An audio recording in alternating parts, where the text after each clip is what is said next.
నమస్తే, నేను కృష్ణ. తెలుగు వన్కి స్వాగతం. సీనియర్ ఐపీఎస్ అధికారి పిఎస్ఆర్ ఆంజనేయులు అరెస్టు జరిగిపోయింది. ప్రస్తుతం అతను రిమాండ్ ఖైదీగా విజయవాడ సబ్ జైల్లో ఉన్నారు. అయితే ఈ కేసుకు సంబంధించినటువంటి అనేక అంశాలు కోర్టు ముందుకు రావడం జరిగింది. దీంట్లో భాగంగా రిమాండ్ రిపోర్ట్లో పొందుపరిచినటువంటి కీలకమైన అంశాలు కోర్టు ముందుంచినటువంటి న్యాయవాదులు పిఎస్ఆర్ ఆంజనేయులకు రిమాండ్ విధించడంలో కీలక భూమిక పోషించారు. అంటే దీంట్లో ప్రధానంగా నటి జత్వానీ వేధింపుల కేసు, నటి జత్వానీని టార్గెటెడ్గా అప్పట్లో ఇంటెలిజెన్స్ చీఫ్గా ఉన్నటువంటి పిఎస్ఆర్ ఆంజనేయులు, అదేవిధంగా విజయవాడ కమిషనర్గా పనిచేస్తున్నటువంటి తాతా కాంతి, వీళ్ళిద్దరితో పాటు విశాల్ గున్ని, ఈ ముగ్గురు ఐపీఎస్ అధికారులు ఒక పథకం ప్రకారం సినీ నటిని వేధించారనేది ప్రధానమైనటువంటి అభియోగం. ఇందులో A2 పిఎస్ఆర్ ఆంజనేయులు, అదేవిధంగా A3 ఎవరున్నారు, A4 ఎవరున్నారు అనేది తీసి పక్కన పెడితే జరిగిన ఘటనలో మాత్రం ముగ్గురు ఐపీఎస్లు కీలక భూమిక పోషించారనేది మాత్రం స్పష్టంగా తెలుస్తుంది. ఎందుకంటే 2024 జనవరి నుండి ఫిబ్రవరి వరకు నమోదైనటువంటి కాల్ డేటా, ఏదైతే కాల్ రికార్డ్స్ ఉన్నాయో, ఈ ముగ్గురు ఐపీఎస్ అధికారుల మధ్యలో జరిగినటువంటి సంభాషణ, అదేవిధంగా సినీ నటి జత్వానీ ఎక్కడైతే నివసిస్తుందో ముంబైలో, ఆ ముంబైలో నివసిస్తున్నటువంటి ప్రాంతానికి సంబంధించినటువంటి పరిసర ప్రాంతానికి సంబంధించినటువంటి పోలీస్ అధికారులతో ఏపీ ఇంటెలిజెన్స్ చీఫ్గా ఉన్నటువంటి పిఎస్ఆర్ ఆంజనేయులు తరచుగా ఫోన్లో సంభాషణ చేయటం, ఆ జత్వానీ అనే సినీ నటిని ఎలా అరెస్టు చేసి తీసుకొని రావాలి అనేటువంటి వ్యూహరచన చేయటం, వీటన్నిటిలో కూడా పిఎస్ఆర్ ఆంజనేయులది కీలకమైనటువంటి భూమిక అనేది ప్రధానంగా ఈరోజు అభియోగం మోపబడింది. దీంట్లో భాగంగా నిన్న పిఎస్ఆర్ ఆంజనేయులను అరెస్ట్ చేసి తీసుకొచ్చి కొంత విచారించే ప్రయత్నం చేశారు పోలీసులు. అయితే సిట్ అధికారులకు ఏమాత్రం పిఎస్ఆర్ ఆంజనేయులు, ఒక సీనియర్ ఐపీఎస్ అధికారిగా ఉన్నటువంటి ఆంజనేయులు సహకరించలేదనేది సిట్ అధికారులు చెప్తున్నటువంటి మాట. ఎందుకంటే తనకు ఉన్నటువంటి సీనియారిటీని దృష్టిలో పెట్టుకొని కానీ, అదేవిధంగా ఆయనకు ఉన్నటువంటి న్యాయ వ్యవస్థలో ఉన్నటువంటి నాలెడ్జ్ ఏదైతే ఉందో ఆ నాలెడ్జ్ని కానీ, చట్టంకి సంబంధించినటువంటి సెక్షన్లను ఆధారం చేసుకొని ఆయన ఎప్పటికప్పుడు విచారణకు సంబంధించినటువంటి అంశాన్ని వాయిదా వేసుకుంటూ వస్తూ ఉన్నటువంటి పరిస్థితి. అదేవిధంగా అసలు విచారణకు హాజరు కావాలని పోలీస్ అధికారులు, సిట్ అధికారులు ఎన్నిసార్లు నోటీసులు పంపించినా హాజరు కానటువంటి పరిస్థితి. ఈ కోణంలోనే నిన్న ఉదయం పిఎస్ఆర్ ఆంజనేయులను అరెస్ట్ చేసి తీసుకురావడం జరిగింది.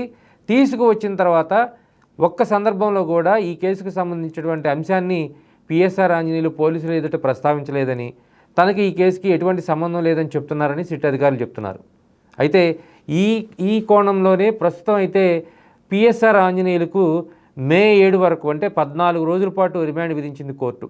అంటే ఓ పక్కన పోలీస్ అధికారులు చేస్తున్నటువంటి అభియోగాల రిమాండ్ రిపోర్ట్ ఎలా అయితే ఉందో దానికి సంబంధించినటువంటి కీలక ఆధారాలు ఆ పోలీస్ అధికారులు, సిట్ అధికారులు సంపాదించాల్సి ఉంది. అదేవిధంగా దానికి సంబంధించినటువంటి వ్యవహారాలన్నీ కూడా నిరూపించాల్సి ఉంది. ఈ కోణంలో ఖచ్చితంగా పిఎస్ఆర్ ఆంజనేయులు మరోసారి తమ కస్టడీకి ఇవ్వాలి, తమ కస్టడీకి తీసుకుంటాం, కోర్టుని అభ్యర్థించి కస్టడీకి తీసుకొని పిఎస్ఆర్ ఆంజనేయులను విచారిస్తాం అనేది ప్రస్తుతం సిట్ అధికారులు చెప్తున్నారు. అయితే ఈ కేసుకు సంబంధించి అసలు కుట్రకోణం ఎక్కడ జరిగింది? గతంలో చెప్పినట్లుగా సీఎంఓ ఈ వ్యవహారంలో తలదూచిందా? అసలు సీఎంఓ కార్యాలయమే ఈ వ్యవహారం మొత్తానికి కేంద్ర బిందువు అయిందా అనేటువంటి అనుమానాలు కూడా ఇప్పుడు ప్రస్తుతం ఉన్నాయి. ఎందుకంటే పిఎస్ఆర్ ఆంజనేయులు ఇంటెలిజెన్స్ చీఫ్గా ఉన్నప్పుడు విశాఖ డీసీపీగా వెళ్ళబోతున్నటువంటి విశాల్ గున్నిని పిలిపించి, నువ్వు ఖచ్చితంగా ముంబై వెళ్ళి జత్వానీ అనే సినీ నటిని, ఆమె తల్లిదండ్రులను అరెస్ట్ చేసి తీసుకొని రావాలి, ఆ తర్వాత ఇక్కడ విజయవాడ నుంచి నీకు రిలీవ్ ఉంటుందనేటువంటి అంశాన్ని ఇంటెలిజెన్స్ చీఫ్గా ఉన్నటువంటి పిఎస్ఆర్ ఆంజనేయులు తనకు చెప్పారనేది విశాల్ గున్ని తను ఏదైతే విచారణ సందర్భంగా పోలీస్ అధికారులు చెప్పినటువంటి అంశం.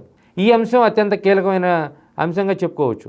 అదేవిధంగా అప్పుడు ఇంటెలిజెన్స్ చీఫ్గా ఉన్నటువంటి పిఎస్ఆర్ ఆంజనేయులు విశాల్ గున్నీతో ఎన్నిసార్లు మాట్లాడారు, ఎన్ని సందర్భాల్లో మాట్లాడారు, విశాల్ గున్నీనే ఈ వ్యవహారానికి పంపించడానికి గల ప్రధాన కారణం ఏంటి, అంటే జత్వానీని అరెస్ట్ చేసి తీసుకొని రావడానికి మిగతా ఐపీఎస్ అధికారులు చాలామంది ఉంటారు.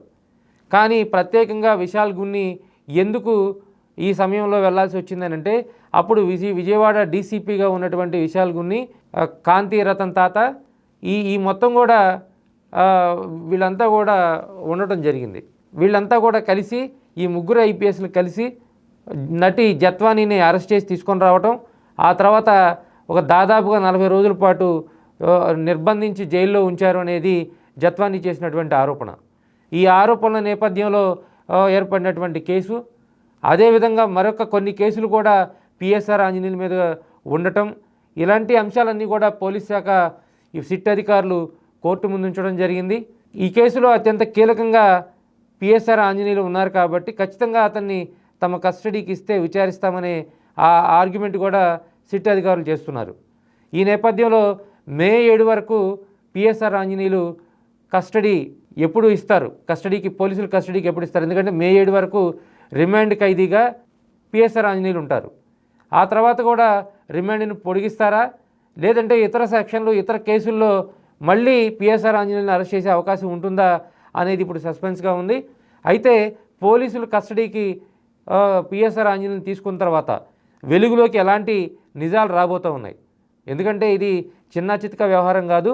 ఒక సీనియర్ ఐపీఎస్ అధికారిగా ఉన్నటువంటి, గతంలో ఇంటెలిజెన్స్ చీఫ్గా పనిచేసినటువంటి పిఎస్ఆర్ ఆంజనేయులను అరెస్ట్ చేయటం, ఇప్పటి వరకు ఆయన విచారణకు సహకరించలేదని సిట్ అధికారులు చెబుతున్న నేపథ్యంలో కోర్టు ఖచ్చితంగా పిఎస్ఆర్ ఆంజనేయులను కస్టడీకి ఇస్తుంది.